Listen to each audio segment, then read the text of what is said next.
Yo, yo, yo, yo, yo. It's your boy MF Crypto here, aka Quant, aka the Wife Changer, aka the Quant Father. Once again. And as always, I'm on a mission to help you build generational wealth. Welcome back to the channel, my fellow Quant fam community. I have an explosive Quant Network video update for you today. Quant Network's latest Board of Directors edition. David Yates, heavyweight in the game. Ladies and gentlemen, I continue to see the naysayers, the doubters, the haters, the non-believers. But at the end of the day, Quant Network continues to build behind the scenes, in front of the scenes, all around, all up in the scenes. We are the future financial infrastructure of planet Earth, and the price point is at a measly $61.44. We're currently trading that low on the daily, down about 0.5%. Bottom line, we are continuing to make lower lows and lower highs. The market trajectory is clear. Altcoins are going down. Bitcoin just hit a 90-day high of 70,000 USD. This project is going to continue to build and improve upon its future prospects. We are still several years away from massive mainstream adoption. You need to be in this for the long run if you want to win huge. With that being said, we are also down 20% on the monthly chart. Guys, DCA into this asset, dollar cost average into it if you believe in it as much as Big Papa Quantstradamus does. Never financial advice. Always do your own research. But this is a true one of one, none other like it on the planet. It is bigger than all of crypto itself. Absolutely zero doubt in my mind. Let's hop over here to my official Twitter page here at The Real MF Crypto. There's been a lot of frauds bouncing around, so I just want to get this out of the way right now for those of you who may not be aware. The best way to identify the real me, Big Papa Quantstradamus, he shepherds the flock on CT, is the blue check mark. I just subbed back into X's premium subscription again to upgrade my Quant Fam security detail for you guys, as well as for some public awareness about this token, because we are still so extremely early. As you saw on the charts, $60 per QNT. So many of you said we would never go below $100 just a few months ago, and look where we're at now. I don't want to hear the crying, the gnashing of teeth, or the bashing of this project, because it is so clearly a major winner in the future. And if you want to hop off the train now, be my guest, but you will severely regret that decision 5, 10, 15 years from now. Like I said, it's a long-term hodl. This is not a get-rich-quick scheme. But with staking coming online in the coming years, with the adoption of digital assets coming down the pipeline, regulatory clarity, as I showed you in the last video, in the UK governmental body, we are going to see Quant Network turn heads in a serious capacity down the road. He's here for you.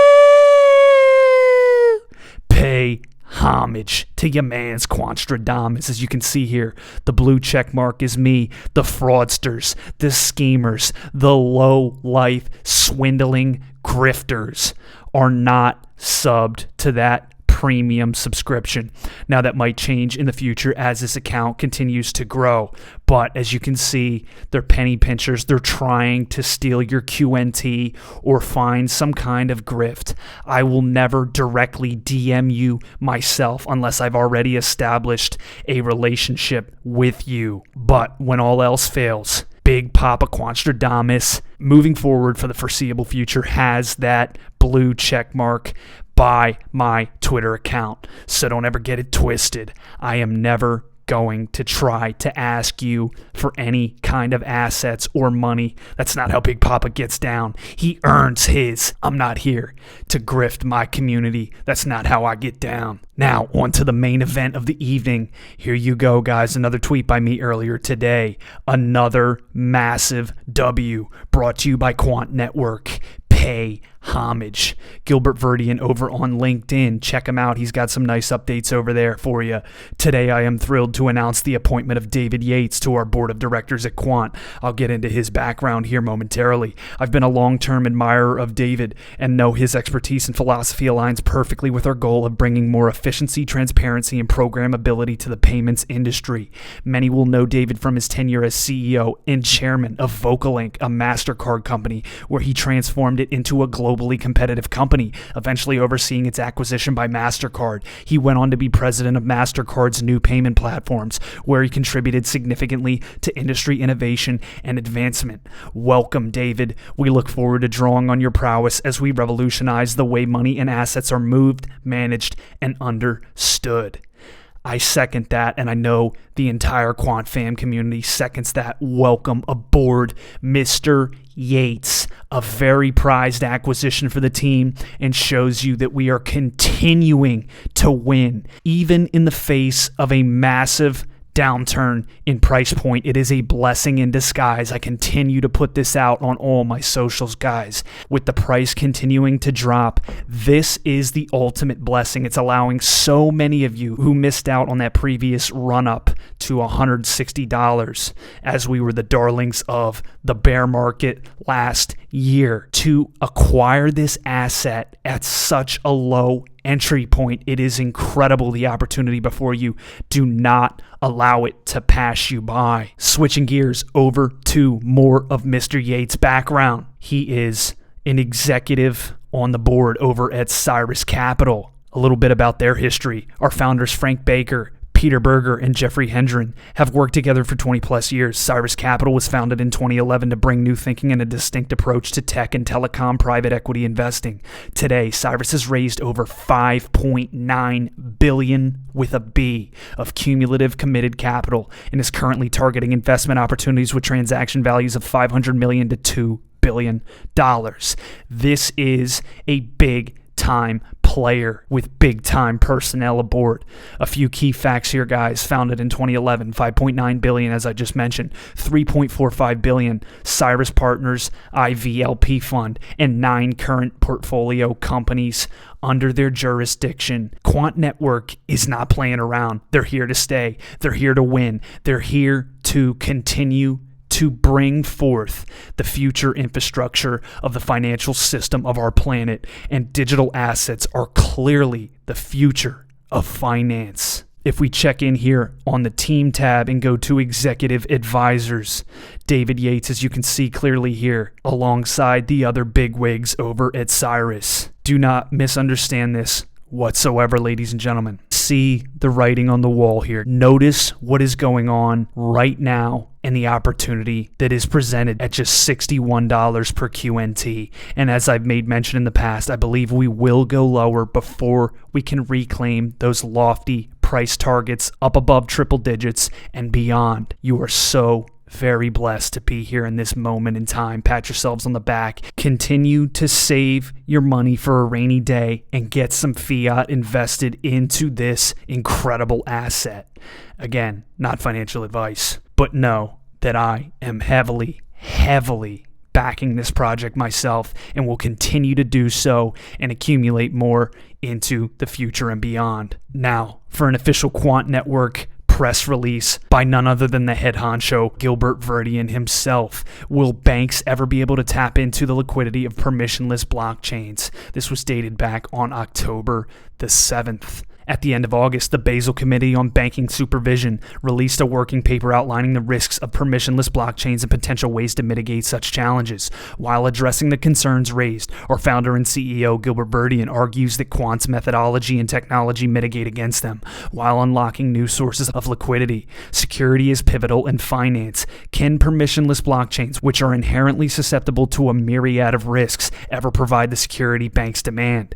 Decentralized in nature, permissionless blockchains, also known as public blockchains, are open networks that do not limit the number of participants that can join the consensus process used to validate data and transactions. Some of their key characteristics include transparency of transactions, open source development, anonymity, with some exceptions, no central authority. So, why would a bank consider using one? One compelling answer is liquidity. The architecture of a permissionless blockchain means that network participants have access to a much larger pool of counterparties, including both buy-side and sell-side firms, effectively opening entirely new markets. Compelling though that prospect is, the industry isn't yet ready to transition the infrastructure we have today to permissionless networks. Hence, why I say this is a long-term hold.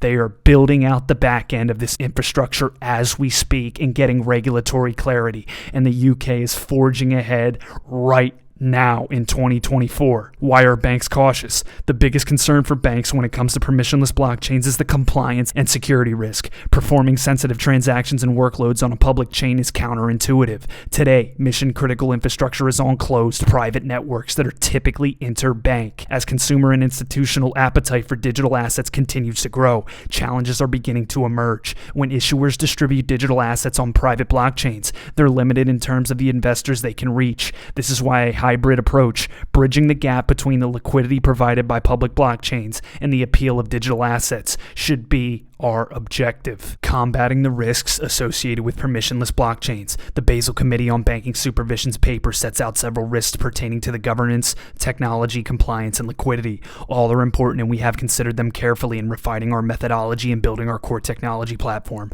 Overledger. Governance risk stems from concerns around decentralization, as control over the network is not managed by a single entity. This makes it difficult to maintain oversight and continuity in business operations in the event of SLA breaches, degradation of service, or security risks and issues. To address this business-critical risk, if a chain is forked or a branch is lost, Overledger ensures that the state is maintained and recorded. The system will then write to the new fork to ensure any changes or amendments are logged. The BCBS also highlights settlement as a key challenge because, with permissionless blockchains, settlement of a transaction does not always take place as expected. A lack of finality can cause uncertainty around the settlement status of transactions, which can cause misalignment between legal finality and technical settlement.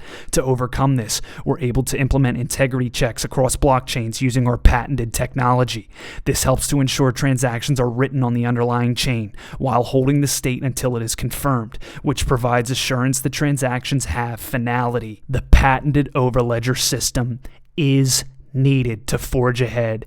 The patented Overledger system, I'll say it one more time for those in the back, is vital to the wide stream adoption amongst financial institutions moving forward into the new digital asset era. Without Quant Network, crypto and some of the biggest projects that some of you may love and may already be invested in and may be holding at this very moment in time will cease to exist.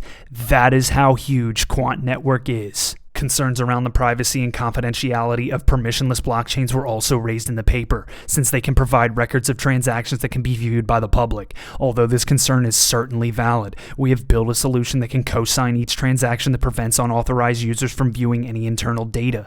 It's a client-side option to encrypt data destined to be written on-chain, which can be done in many ways, including via public key infrastructure.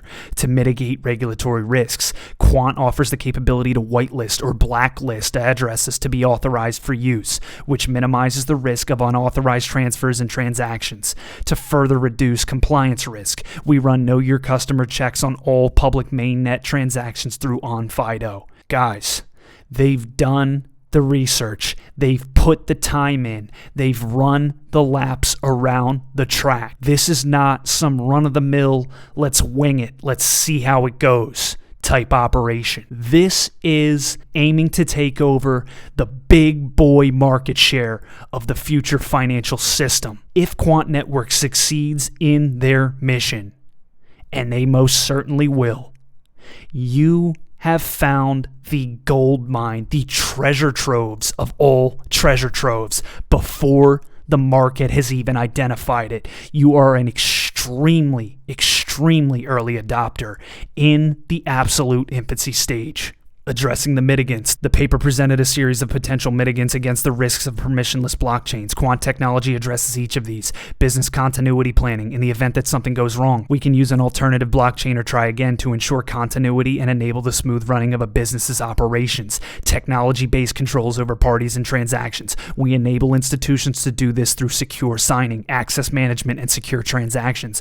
Permissioning a subset of node infrastructure. We can overlay and segment institutions to allow them to have their own infrastructure that is private to them. Technology to address privacy and confidentiality. We address this by enabling institutions to put data on-chain, encryption of data, and secure signing.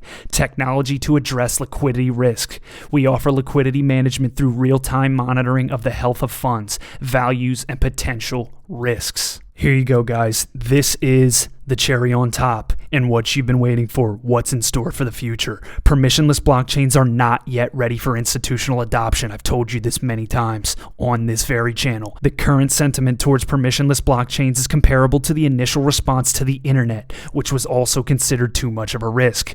But with most financial institutions already running private blockchain networks, the key differentiator is the ability to unlock liquidity on other public or private networks safely. And regulation is helping to fuel this, but only to a point. While regulation is accelerating the tokenization of securities, for the system to work requires a secure institutional bridge between digital assets and digital money. And that is the patented Overledger system that belongs to the one and only Quant network. Quant's technology provides the necessary controls to allow banks to safely and securely adopt and interact with public blockchains without exposing themselves to significant risk. To summarize, Quant Network has eliminated all the risk. They've played by all the regulatory guidelines. They are prepared for when digital adoption and permissionless blockchains come online for the new financial infrastructure of our planet.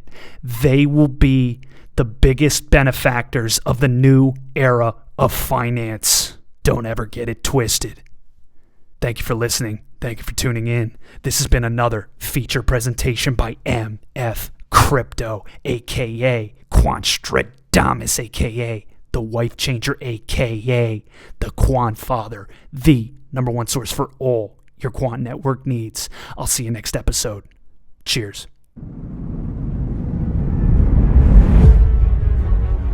If the lion is the king of the jungle, how can he be the king of the jungle? If he's not the biggest, the elephant is probably one of the biggest. He can't be the fastest because that's a cheetah. He can't be the smartest. So he's not the biggest, the fastest, or the smartest. So how does a lion become the king of the jungle? His mentality. That's the only difference of a lion and an elephant. When a lion walks up and sees an elephant, he thinks lunch. An elephant thinks run. And it's all mentality.